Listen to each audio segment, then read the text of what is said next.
breaking news. President Trump in an extraordinary statement threatening North Korea with fire and fury. And frankly, power.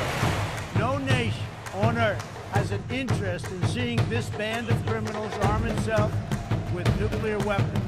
Are we on the edge of a nuclear war?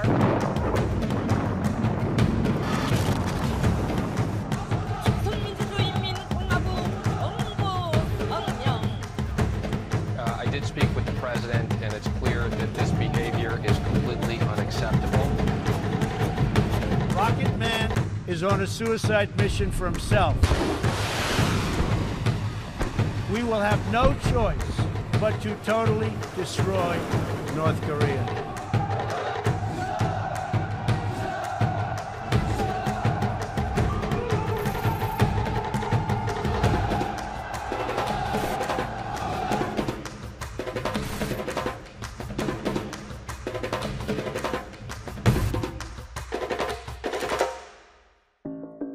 La Corée du Nord.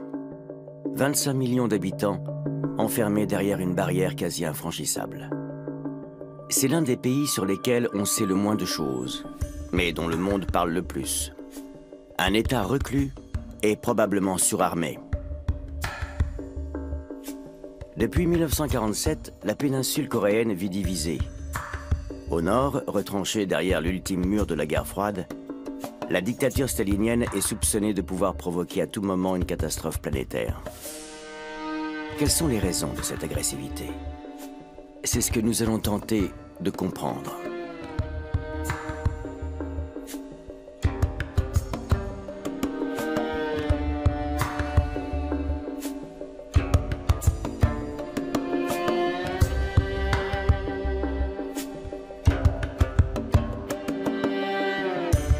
C'est en Corée du Sud que nous entamons notre enquête sur la folie atomique de Kim Jong-un.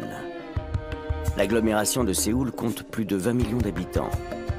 À environ 50 km s'étire la frontière avec la Corée du Nord, dont la capitale, Pyongyang, n'est qu'à 200 km à vol d'oiseau de Séoul.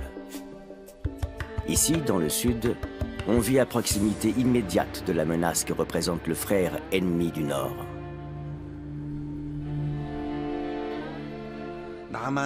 Sans aide extérieure, je pense que la Corée du Nord l'emporterait si une guerre venait à éclater entre les deux pays.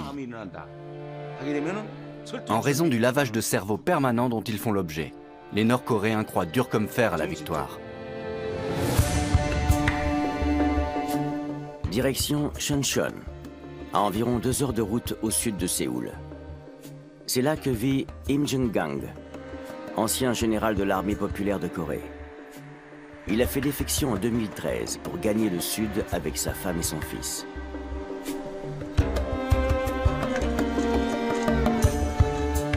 Aujourd'hui, cet ancien militaire de carrière tient un restaurant de crustacés.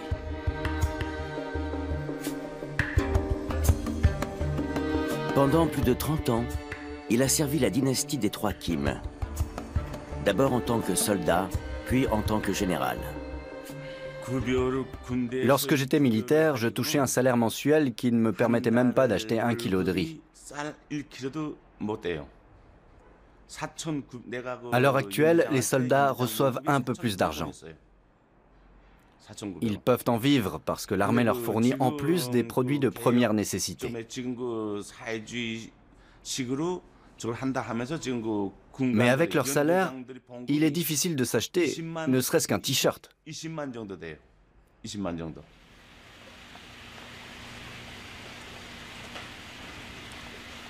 Im Jin-gang est entré dans l'armée nord-coréenne en 1981. À la fin de sa carrière, il commandait une division d'artillerie non loin de la frontière avec la Corée du Sud. Il a connu la pauvreté, la faim, les conditions inhumaines de l'armée et a survécu à une cavale qui aurait pu lui coûter la vie. Désormais, il mène une vie dont la plupart des Nord-Coréens ne peuvent que rêver. Aujourd'hui, dans le système idéologique de l'État de Kim Jong-un, l'essor économique a atteint le même niveau d'importance que la course à l'armement. Mais ce que la population en tire avant tout, c'est une propagande militaire pompeuse présentée comme un divertissement, qui s'adresse aussi aux millions de soldats nécessiteux. Des missiles et des bombes nucléaires pour nourrir la fierté nationale. On fait croire aux soldats nord-coréens que très peu de pays détiennent ce type d'armes. Comme les Nord-Coréens sont capables de fabriquer eux-mêmes des missiles et des têtes explosives, ils pensent être les plus forts et se croient invincibles. Ils imaginent même que les États-Unis ne peuvent pas attaquer aussi facilement la Corée du Nord. Washington, capitale d'une superpuissance qui s'estime provoquée. Une Corée du Nord devenue puissance nucléaire représenterait un danger pour la paix dans le monde. C'est l'avis de Robert Kelly, ancien inspecteur de l'Agence internationale de l'énergie atomique. Kim Jong-un est un cas à part. S'il se sent acculé, il peut très bien se dire « à prendre sa revanche, autant le faire avec panache ». Et là, il y a de quoi s'inquiéter. Se sentant menacé dans son existence même, Kim Jong-un entend devenir militairement invulnérable afin d'être en mesure de négocier sur un pied d'égalité avec les États-Unis. Ce que Donald Trump interprète comme de la mégalomanie est en réalité une dette historique aux yeux de Kim, héritée de son père et de son grand-père. Nous rencontrons Joseph Detrani, ancien directeur de la CIA pour l'Asie de l'Est. Il a joué les négociateurs en Corée du Nord plus d'une fois. Kim Jong-un est beaucoup plus imprévisible que son grand-père et que son père Kim Jong-il.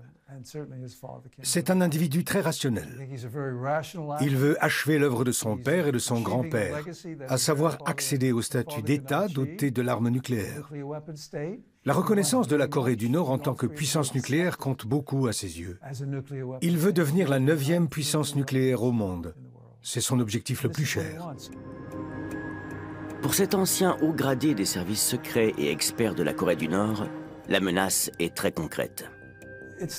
Nous sommes au-delà de la menace. Aujourd'hui, c'est une question de capacité. Ces dernières années, la Corée du Nord a beaucoup avancé. Elle est désormais en mesure d'infliger d'énormes dommages. Elle peut faire beaucoup de dégâts sur le sol américain, mais également chez nos alliés, dans d'autres pays de la région, voire dans le monde entier. Je pense que nous nous trouvons à un moment vraiment critique concernant la Corée du Nord. Kim Jong-un ne se lasse pas d'exposer son potentiel de frappe au monde entier. Chaque essai de missile est une provocation et lance un signal qui fait mouche. L'ingénieur Markus Schiller analyse depuis des années les tirs de missiles nord-coréens. Vu sa façon de voler, s'il est tiré de manière inclinée, il peut parcourir 5500 km, ce qui en fait par définition un missile intercontinental. Pourvu d'une charge très lourde, il aura du mal à parcourir une telle distance. À l'écran, il s'agit du deuxième lancement du Hwasong-14 le 28 juillet dernier. Il s'agit du missile intercontinental. C'est ainsi que les Nord-Coréens désignent eux-mêmes ce missile. Avec le lancement du Hwasong-14, Kim Jong-un a prouvé pour la première fois qu'un de ses missiles intercontinentaux pouvait atteindre la côte ouest des États-Unis.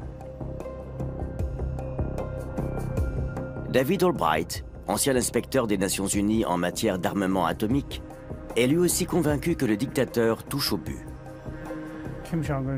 Kim Jong-un pourrait lancer une attaque nucléaire sur le Japon dès aujourd'hui s'il le souhaitait.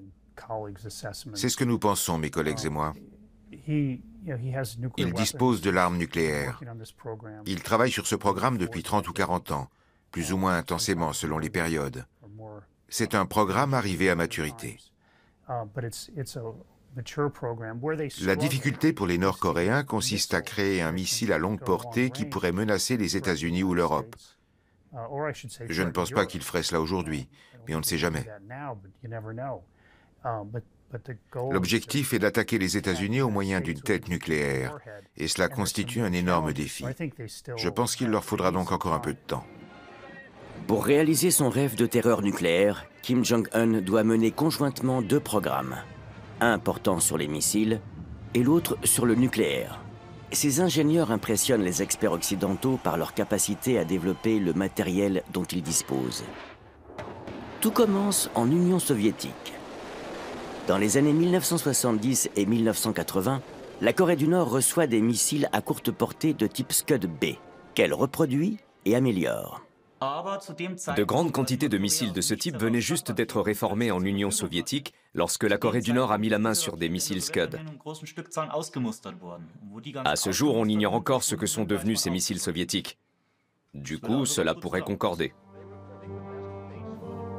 Avec l'effondrement de l'Union soviétique au début des années 1990, plans et technologies se retrouvent subitement sur le marché international. Et avec eux des ingénieurs qui cherchent de nouveaux moyens de renflouer leur compte en banque. Dans les années 1990, de nombreux témoignages évoquent des ingénieurs soviétiques à la recherche d'un emploi dans la Russie imprévisible des années Eltsine et qui l'auraient finalement trouvé en Corée du Nord. On est donc assez certain que des ingénieurs et des experts soviétiques ont sauté le pas. Aujourd'hui, on sait que des employés d'un bureau bien spécifique de l'URSS sont passés côté nord-coréen. Mais leur signature est très différente des nouvelles technologies que l'on voit apparaître actuellement. Se pose donc la question de savoir si d'autres experts sont passés de l'autre côté ou si les Nord-Coréens ont eu accès à d'autres stocks et les ont achetés. «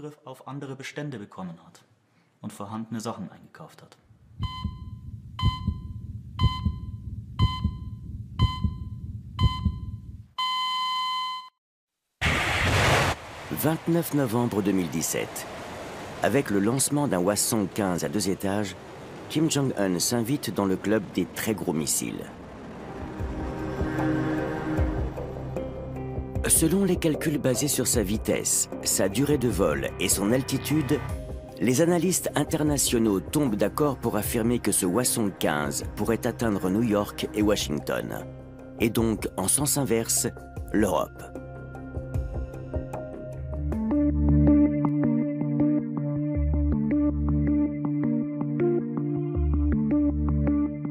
Vienne, le siège de l'AIEA, l'Agence internationale de l'énergie atomique. C'est ici que nous cherchons des réponses à notre question. Où en est le programme nucléaire nord-coréen? Difficile à dire, car les essais nucléaires se déroulent systématiquement sous terre. Même les analystes les plus expérimentés peinent à fournir des données précises.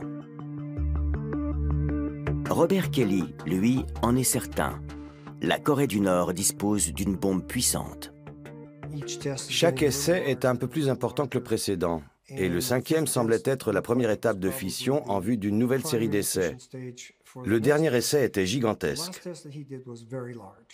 Nous ne sommes pas tous d'accord sur sa puissance, mais on peut l'estimer entre 150 et 250 kilotonnes. En tout état de cause, il s'agit d'un test majeur. Lorsque Kim Jong-un annonce que le dernier essai était celui d'une bombe à hydrogène, c'est le choc.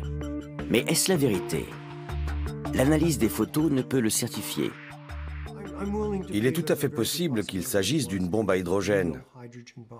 Il existe une bombe intermédiaire appelée bombe à fission dopée. C'est une simple bombe atomique avec une faible réaction thermonucléaire qui amplifie l'explosion initiale. Dans le cas présent, je pense qu'une partie de la bombe a été dopée, ce qui a permis à la véritable bombe H de gagner en puissance. On ignore cependant si les missiles nord-coréens sont en mesure d'acheminer jusqu'à leur cible la bombe la plus puissante de l'humanité. Apparemment, c'est le cadet des soucis de Kim Jong-un. Durant mes visites en Corée du Nord, j'ai rencontré des spécialistes nucléaires qui m'ont fait part des problèmes qu'ils rencontraient. Je dirais qu'ils disposent de 10 à 30 armes nucléaires. Mais ils ont mené à bien un autre projet, auquel nous n'avons pas suffisamment prêté attention, je pense. Dès le début, le développement de la bombe a été combiné à un système de transport, et ils n'ont jamais caché que ce système, c'était le missile. Un missile capable de porter une ogive, et qui ne serait pas détruit lors de son retour dans l'atmosphère terrestre. Un corps de rentrée, comme l'appellent les spécialistes. Maîtriser la chaleur est déjà très difficile, Mais une fois que cette question est réglée, il faut être en mesure de limiter les accélérations et les vibrations à l'intérieur de ce corps de rentrée atmosphérique. Les techniciens nord-coréens doivent construire une machine capable de survivre à cela.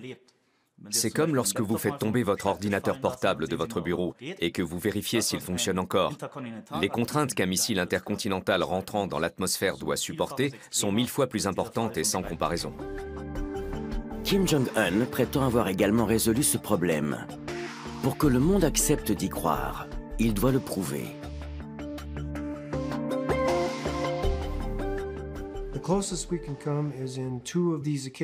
À 2 reprises, Kim est allé voir des modèles d'armes nucléaires. Il y a des photos affichées sur le mur qui se trouvent derrière lui, et elles ont l'air assez réalistes. Sur ces dessins techniques plutôt crédibles, un dispositif nucléaire a été monté sur un véhicule de rentrée atmosphérique. L'ultime preuve qu'il détient bien ce qu'il prétend détenir, ce serait le lancement d'un missile nucléaire qui toucherait précisément la cible annoncée, avec la bonne hauteur et la bonne puissance.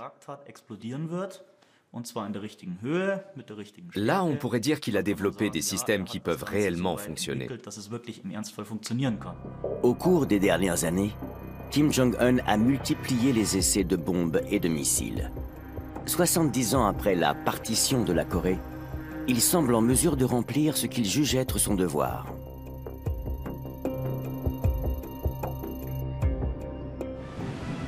En 1947, sans aucune concertation, les États-Unis établissent le 38e parallèle nord comme frontière entre leur zone d'influence et celle de l'Union soviétique. En 1950, les troupes nord-coréennes envahissent la Corée du Sud. Moscou reste sur la réserve.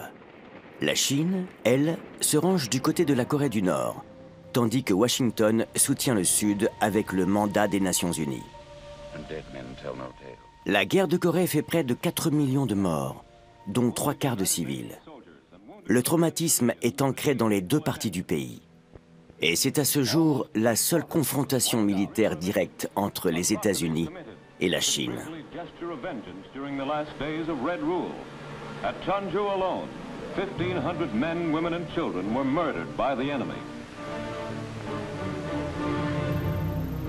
Au sortir de la guerre, le pays reste divisé. La Corée du Nord bénéficie désormais de la protection de 2 grandes puissances, la Russie ainsi qu'une Chine en plein essor. Avec l'aide soviétique, la Corée du Nord entame dès 1965 la construction d'un centre de recherche nucléaire et d'un premier réacteur à Yongbyon. Dans un premier temps pour assurer l'approvisionnement en énergie de la population civile. Moscou n'est pas le seul à fournir de l'aide au développement nucléaire au cours de la guerre froide. Les États-Unis aussi équipent leurs alliés de l'époque.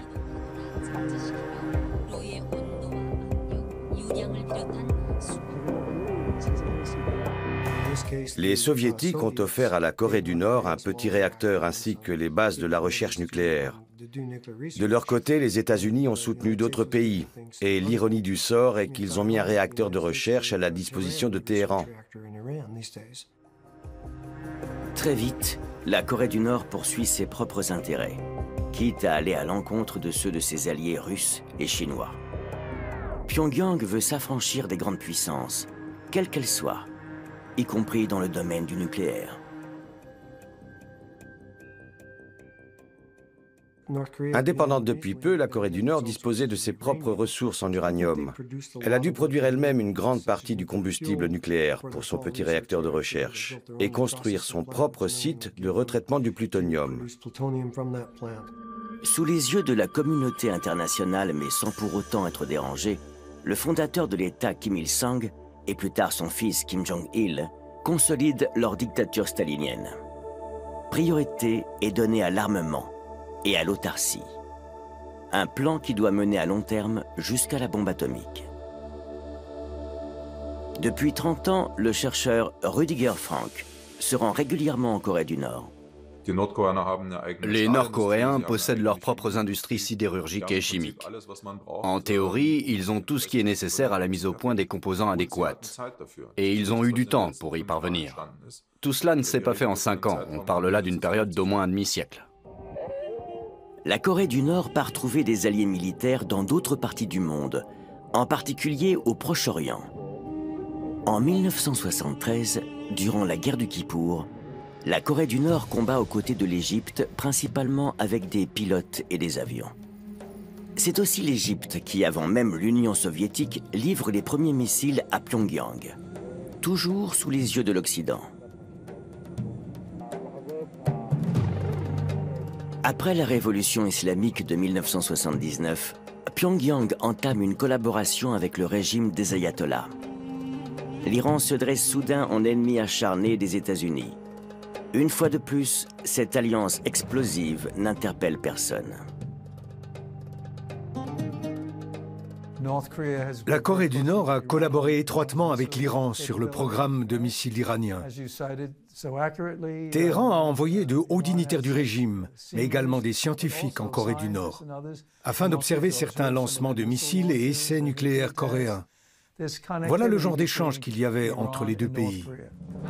La Corée du Nord propose à ses alliés toutes sortes de services. Selon les renseignements, Mahmoud Ahmadinejad, amené à devenir président de l'Iran, et Hassan Nasrallah, futur secrétaire général du Hezbollah, se rencontrent dès 1987 lors d'une formation auprès des services secrets de Corée du Nord.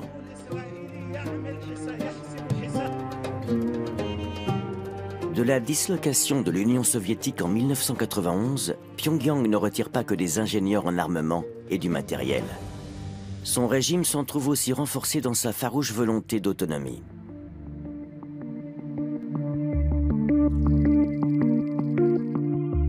L'élargissement progressif de l'OTAN vers l'Est, à l'opposé des engagements pris auprès de Moscou et de la communauté internationale, montre une fois de plus à la Corée du Nord que la parole politique ne compte pas. Dès lors, le régime nord-coréen choisit d'intensifier son programme nucléaire militaire.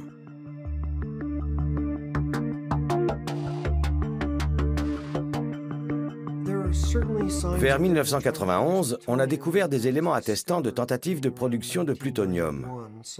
La Corée du Nord avait donc en tête la fabrication de matériaux nucléaires auparavant. D'autres indices, tels que des images satellites, montrent qu'ils ont dû démarrer ces travaux dès les années 1980. Le Pakistanais Abdul Qader Khan, surnommé le père de la bombe islamique, joue un rôle clé dans ces développements. Formé en Allemagne, aux Pays-Bas et en Belgique, il livre avec son réseau international les premiers éléments nécessaires à l'enrichissement de l'uranium à la Corée du Nord. Gardez en tête que ce sont en grande partie des gens de l'entourage de Khan qui ont fourni à la Corée du Nord les centrifugeuses permettant d'enrichir l'uranium. Cela a dû se passer à la fin des années 1990. Abdul Qader Khan, qui a dirigé le programme de recherche nucléaire au Pakistan, a longtemps été la figure centrale du marché noir mondial des armes nucléaires. Et Pyongyang est loin d'avoir été son unique client.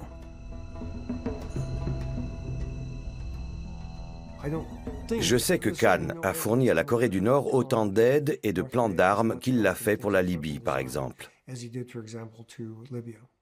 Au tournant des années 2000, le dictateur irakien Saddam Hussein est renversé suite à l'invasion des troupes de la coalition. Quelques années plus tard, c'est au tour du dirigeant libyen Mouammar Kadhafi, lors d'une mission aérienne de l'OTAN. Raison de plus pour la Corée du Nord d'accélérer son programme nucléaire.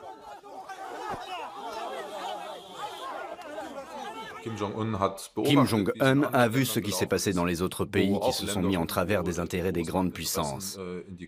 Il pense que seule l'arme nucléaire peut le protéger d'un destin comme celui de Saddam Hussein ou de Mouammar Kadhafi en Libye. C'est pour ainsi dire la seule raison de ce programme nucléaire. Il sait qu'autrement, avec son armée conventionnelle, il n'a aucune chance de pouvoir se défendre contre les Chinois ou les Américains.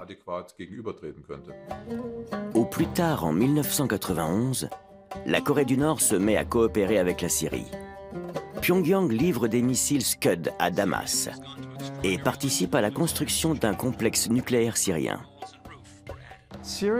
On l'a très bien vu en Syrie, par exemple à Al-Kibar. On sait que la Corée du Nord a aidé Damas à installer un programme sur le plutonium ou un réacteur de recherche à Al-Kibar, très semblable au complexe que les Nord-Coréens possèdent à Yongbyon. Mais la collaboration de la Corée du Nord avec les États du Proche-Orient menace l'équilibre politique et sécuritaire de la région. Nous nous rendons à Tel Aviv.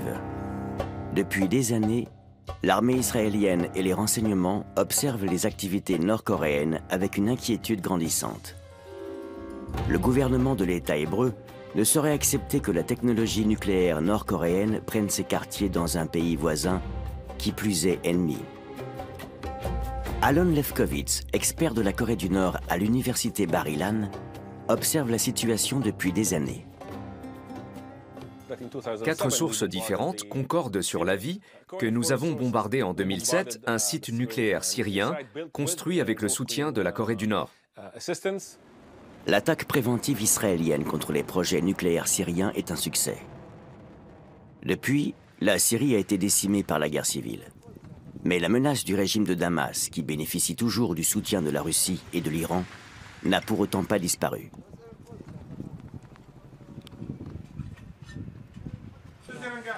Le nouveau dictateur, Bachar el-Assad, a prouvé son goût des armes de destruction massive et ne rechigne pas à en faire usage.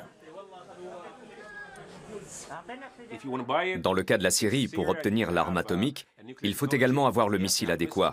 Dans ce domaine, la Syrie bénéficie de sa coopération avec la Corée du Nord. Pour ce qui est des munitions, il y a l'Égypte et les organisations terroristes. La Corée du Nord, elle, est disposée à fournir quiconque est en mesure de payer le prix. Israël est prêt à réduire les menaces par des moyens militaires. Mais les ennemis de l'État hébreu fourbissent leurs armes. En cas de guerre, les nombreux missiles du Hezbollah livrés par l'Iran peuvent atteindre l'agglomération de Tel Aviv. Et il n'y a pas que le soutien de la Syrie ou du Hezbollah par l'Iran qui fait trembler Israël. Il y a aussi les possibles livraisons de matériel de guerre par la Corée du Nord. Et ce risque augmente si la pression économique sur le régime de Pyongyang s'accentue.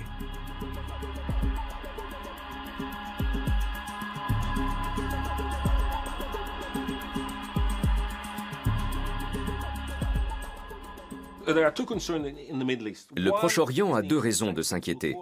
D'une part, des sanctions plus lourdes pourraient inciter la Corée du Nord à vendre encore plus de munitions à bas prix. Et d'autre part, la pousser à exporter aussi des armes et même des missiles à des organisations terroristes par besoin d'argent. Il est très clair que des échanges existent, particulièrement en ce qui concerne la technologie des Scud.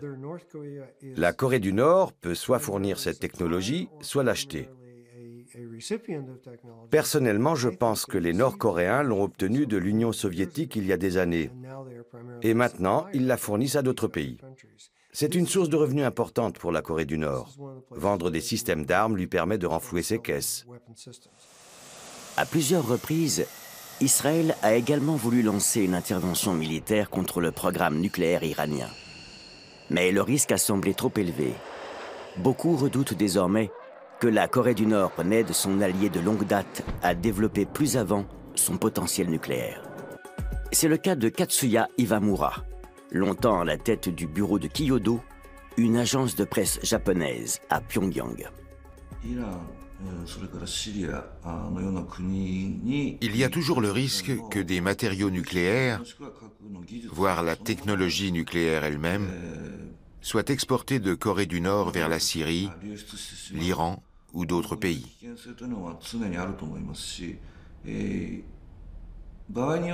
Sans compter la possibilité que la Corée du Nord lance des recherches conjointes dans le domaine de l'atome avec la Syrie, l'Iran ou même le Pakistan et d'autres États. En Israël, l'axe Pyongyang-Téhéran fait l'objet de la plus grande vigilance. Une éventuelle rupture de l'accord sur le nucléaire signé avec l'Iran pourrait envenimer la situation.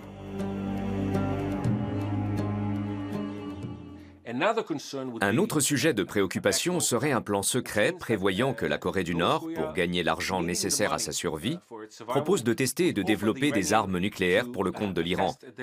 Cela permettrait à la République islamique de ne pas enfreindre l'accord nucléaire et en même temps d'accéder au rang de pays émergents. Rien ne prouve qu'il existe déjà une collaboration nucléaire entre la Corée du Nord et l'Iran ou d'autres pays de la région. Mais rien ne l'exclut non plus.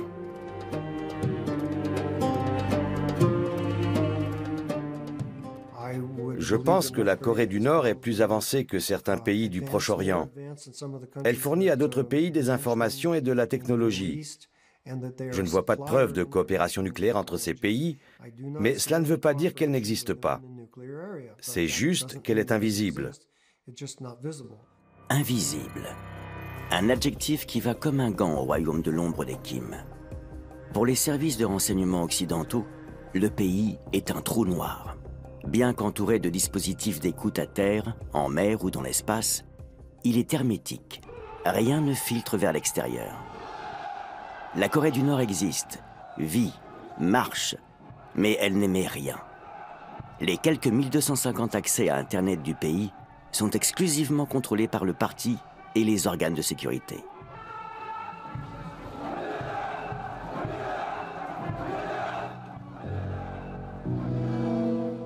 Le système le plus fermé du monde peut survivre parce qu'il contrôle tout ce que ses citoyens entendent, lisent, apprennent, racontent et sans doute pensent. Et cela dure depuis 70 ans. Lavage de cerveau et violence font loi.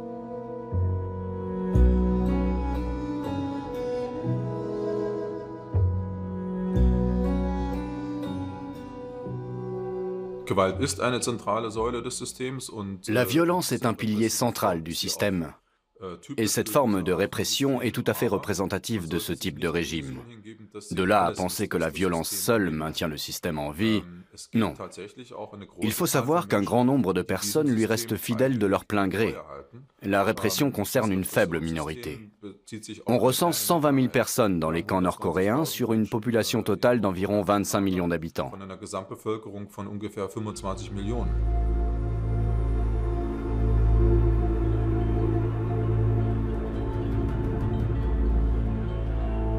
Nous sommes à Tokyo.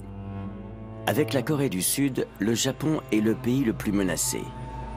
Au moins 70 000 Nord-Coréens vivent sur son territoire.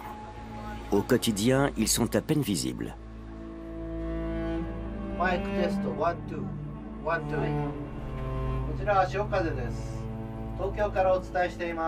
Tatsuro Murao est né en Corée du Nord via les ondes courtes. Ce militant, journaliste et expert en sécurité, s'investit depuis des années pour les familles nippones dont des proches sont soupçonnés d'avoir été déportés par le régime de Pyongyang et sont parfois emprisonnés depuis des décennies. Tatsuro Murao connaît beaucoup de Nord-Coréens installés au Japon qui ont fui avec la bénédiction du régime. Tous les Nord-Coréens n'ont pas confiance en leur État et ceux qui lui sont favorables sont moins nombreux désormais. Nous recevons beaucoup de témoignages en ce sens. Mais cela ne veut pas dire qu'ils sont contre le système et qu'ils nous soutiennent. La Corée du Nord est un pays gouverné d'une main de fer. Les gens ne peuvent donc rien entreprendre contre leur gouvernement. Cela les mettrait en danger de mort.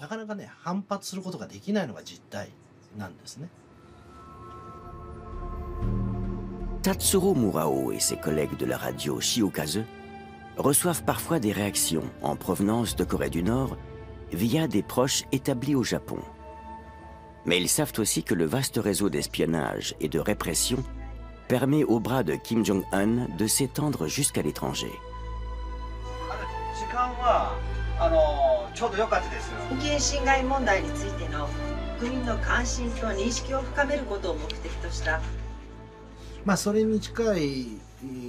Les Nord-Coréens qui se sont établis au Japon ont laissé derrière eux leurs familles et leurs amis. Ils vivent au Japon mais craignent que leurs témoignages ou leur comportement ne fassent du tort à leurs proches restés au pays. C'est pour cela qu'on ne peut rien faire d'autre que ce qu'on nous dit.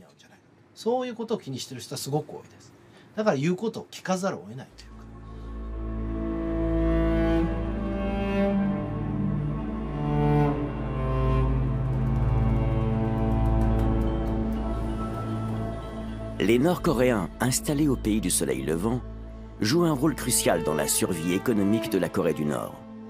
Et ce, bien qu'il n'y ait officiellement aucune relation entre les deux pays.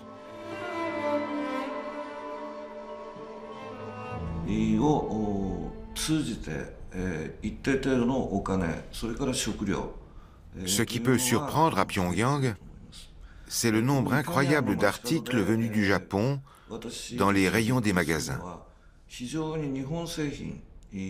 Cela va des produits alimentaires aux articles de cosmétiques, jusqu'aux ustensiles de cuisine que l'on trouve très facilement en boutique.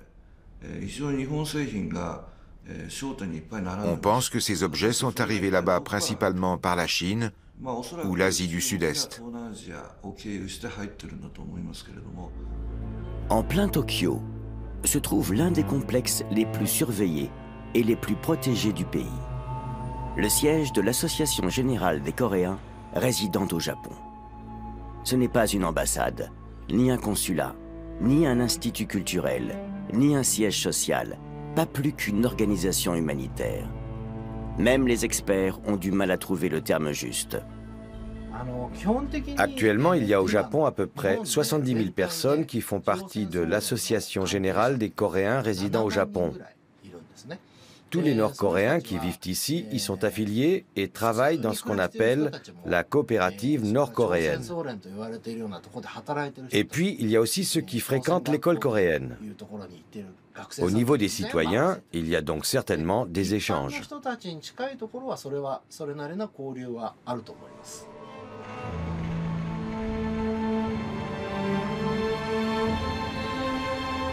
Beaucoup des Nord-Coréens du Japon sont des hommes ou des femmes d'affaires qui reversent une partie de leurs revenus à Pyongyang au travers de l'Association générale.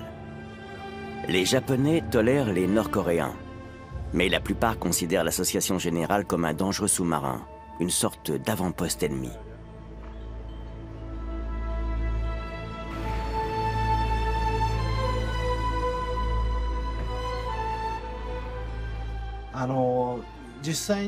Il ne fait aucun doute que l'Association générale sert également de point de chute aux espions nord-coréens.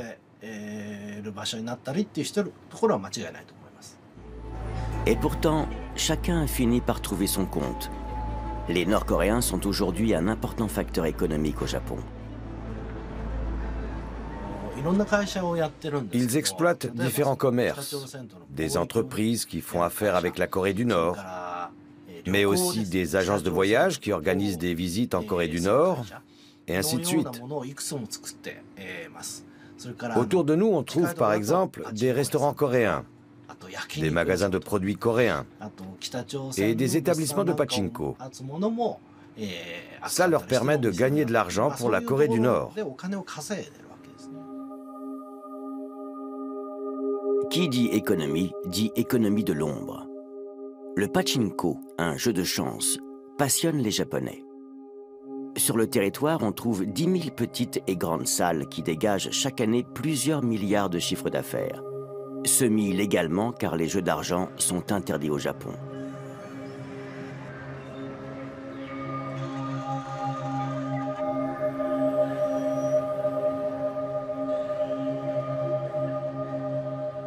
Les économistes et les services de renseignement sont formels. C'est la Corée du Nord qui touche le jackpot du pachinko, sans parler des autres activités de jeux en ligne. Ces jeux procurent à l'État des devises qui seraient impossibles à obtenir autrement.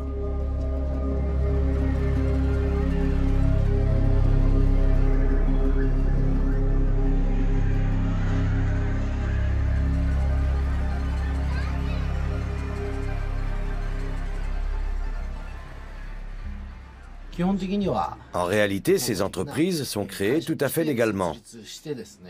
Elles se fondent dans la société nippone de manière licite. Et la Corée du Nord s'en sert pour ses services de renseignement.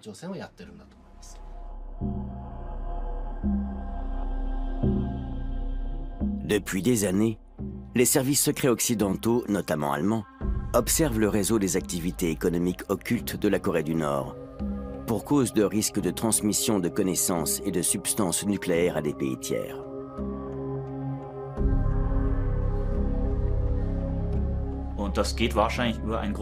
Cela s'effectue vraisemblablement via un vaste réseau de sociétés fictives et de sociétés écrans. Je suis persuadé que ni la Suisse, ni les États-Unis, ni aucun autre pays ne se doutaient que des pièces de leur fabrication serviraient un jour à mettre au point des missiles nord-coréens, comme cela a pu être démontré. Macao, Shanghai, Hong Kong. Ce sont surtout les grands ports maritimes internationaux d'Asie du Sud-Est qui offrent à la Corée du Nord l'occasion de réaliser des activités commerciales secrètes. Des entreprises occidentales sont également impliquées, à leur insu ou pas. Les services de renseignement sont impuissants face aux activités tortueuses des sociétés écrans, dont le nom peut être connu, mais peut changer du jour au lendemain. À un moment donné, il n'est plus possible de suivre le parcours de ces produits, et ils atterrissent là où on préférerait ne pas les trouver. Je pense que lorsqu'on veut obtenir quelque chose, les Nord-Coréens ont la possibilité de vous le procurer. Ils l'ont déjà prouvé à de multiples reprises. La Corée du Nord, souvent raillée pour sa dictature préhistorique, est depuis longtemps entrée dans le XXIe siècle, du moins ses dirigeants. China's main oil company to a hospital in Indonesia, Japan's Nissan Car Company, Germany's railroad, France's Renault. Des groupes pétroliers chinois à l'entreprise ferroviaire publique allemande, en passant par des commerces en Australie ou en Mongolie, la liste des cyberattaques perpétrées par les hackers gouvernementaux nord-coréens est longue. Des distributeurs automatiques de billets en Ukraine et en Corée du Sud, ainsi que la Banque du Bangladesh, ont parfois été allégés de plusieurs millions. La Corée du Nord menace la planète d'une guerre nucléaire, tout en menant déjà la cyberguerre. La cybersécurité est un vrai problème. Prenons par exemple le cas de Sony. Le régime nord-coréen a tout volé et tout détruit. Ou encore les banques en Corée du Sud. Ils ont retiré tout l'argent des distributeurs. Du moment qu'on est connecté à Internet, on devient une cible. L'hiver, on peut paralyser les réseaux d'approvisionnement pour qu'il n'y ait plus de chauffage. Internet est un instrument très puissant. C'est une arme. Une arme avec une vraie force d'impact. En septembre 2016, les hackers nord-coréens parviennent à s'emparer du plan d'action secret 5015 des forces américaines et sud-coréennes. Les États-Unis en prennent bonne note et renforcent significativement leur cyberdéfense. La cyberattaque est une nouvelle arme dans l'arsenal. Je pense que les Nord-Coréens l'ont très bien compris.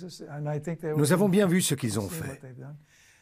Ils ont travaillé longtemps sur l'aménagement de stratégies asymétriques.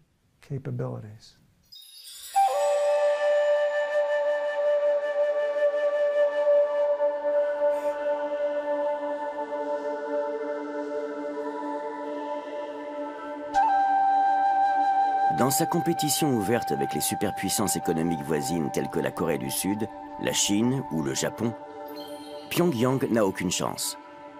L'État ermite ne peut se procurer que de manière occulte ce dont il a besoin pour sa survie et celle de sa population démunie.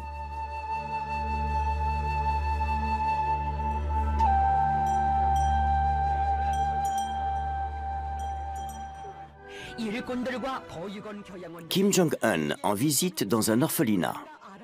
L'organe de propagande de Pyongyang met le paquet pour qu'il n'ait pas l'image d'un dictateur reclus et sanguinaire, mais celle d'un tribun au cœur tendre.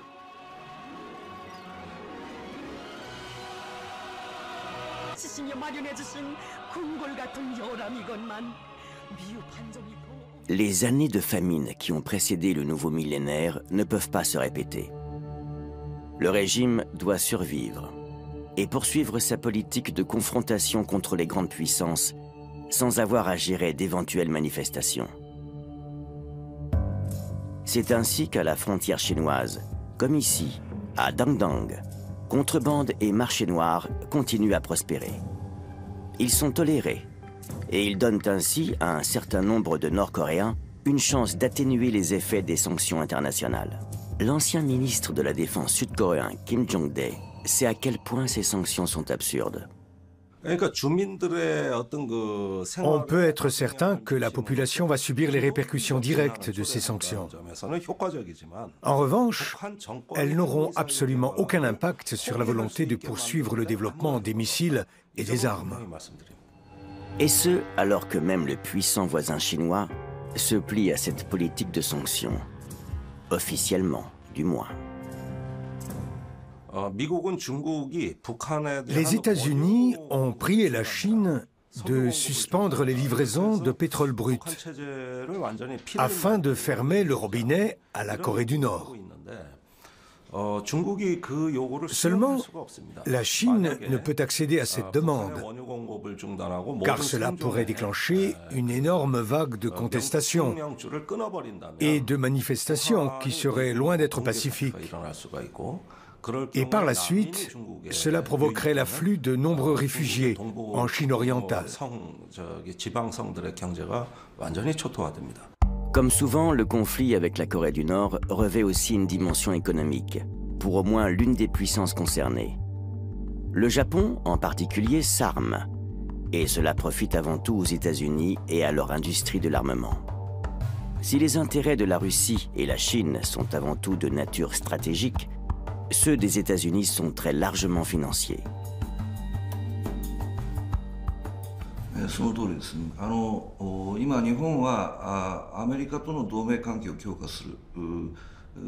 Sous prétexte de renforcer son alliance avec les États-Unis, le Japon tente d'importer une grande quantité de missiles antibalistiques et de systèmes de boucliers antimissiles. Pour les États-Unis, il s'agit d'un marché très lucratif. Je pense que le Japon s'efforce, au travers de l'importation d'armes américaines, d'aménager un système de défense, non seulement contre la Corée du Nord, mais aussi contre la Chine. Ce qui veut dire que dans l'esprit des Japonais, derrière le problème de la Corée du Nord, il y a toujours la Chine.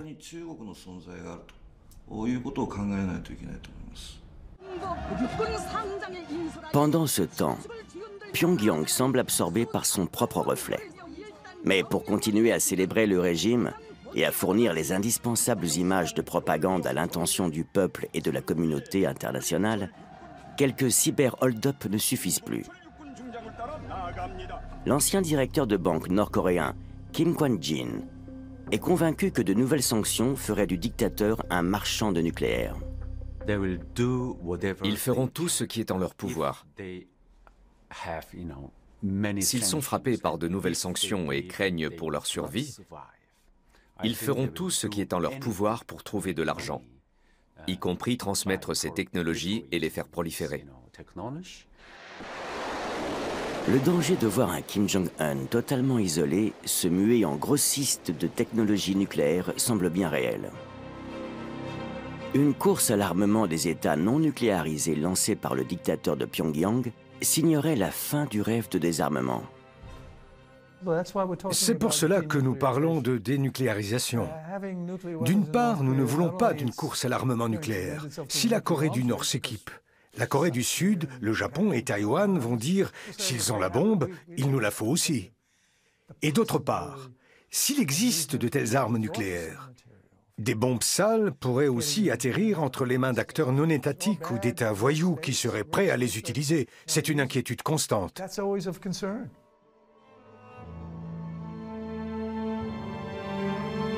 Du matériel nucléaire entre les mains de terroristes, des bombes sales dans l'arsenal d'États voyous, ce qui a longtemps été considéré comme les élucubrations d'amateurs de théorie du complot ou de jusqu'au-boutistes des renseignements semble désormais plausible. La prolifération, c'est-à-dire la transmission de matériel ou de programmes à des tiers, constitue un énorme problème.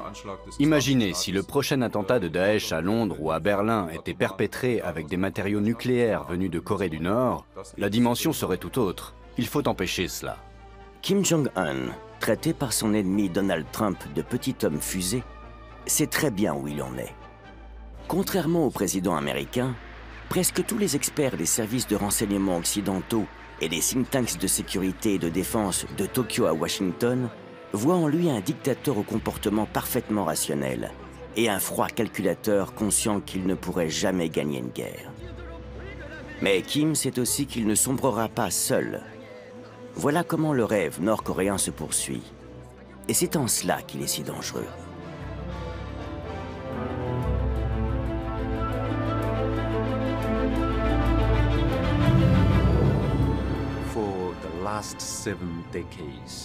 Ces 70 dernières années, la Corée du Nord n'a pas dévié d'1 millimètre de sa stratégie. Cette stratégie consiste à chasser les troupes américaines de Corée du Sud et à obtenir une réunification de la péninsule coréenne selon ses propres conditions. Les Nord-Coréens sont convaincus qu'ils sont menacés par la puissance militaire américaine. Du coup, ils croient que le seul fait de posséder l'atome et un arsenal nucléaire poussera les Américains à les entendre. Et donc, à quitter la Corée du Sud et à rentrer chez eux.